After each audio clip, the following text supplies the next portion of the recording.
কি হয়েছে, কাঁদতেছো কেন ঐশী? আমাদের ওদিন নাফিজের বার্থডে পার্টিতে যাওয়া একদম ঠিক হয়নি, কিচ্ছু ঠিক হয়নি। ওখানে যাওয়া ঠিক হয়নি, রাতে থাকা ঠিক হয়নি, সব ভুল হয়েছে সব। ঐশী কি হয়েছে? আমি কয়েকবার প্রেগন্যান্সি টেস্ট করছি, পজিটিভ আসছে।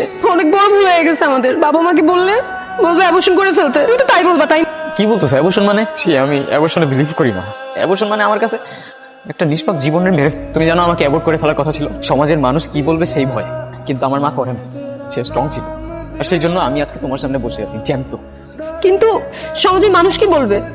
ঐশী আমি জানি আমাদের অনেক বড় একটা ভুল হয়ে গেছে। সেই ভুলগুলোকে লুকানোর জন্য আর সমাজের কয়েকটা মানুষের জন্য আমরা একটা নিষ্পাপকে মেরে ফেলবো। তুমি পারবা? তুমি পারবা একটা নিষ্পাপ জীবনকে তুমি ডাস্টবিনে ফেলে আসতে পারবা তুমি? তাহলে কি করবো বলো? হ্যাঁ, আমরা বিয়ে করে ফেলবো। আমি আমার মাকে বুঝাই নিব। তুমি পারবা না? তোমার বাসায় মানাইতে ম্যানেজ করতে পারবা না? এতটুকু বয়সে কিভাবে এতটা ম্যাচুর হয়ে কথা বলতেছো তুমি? আমি জানি না ঐশী, আমি সত্যিই জানি না, কিন্তু একটা নিষ্পাপ জীবনকে আমি ডাস্টবিনে ফেলে আসতে পারবো না। সমাজ আমাকে যত ইচ্ছা গালি দিক, আমি পারবো না, সত্যি আমি পারবো না।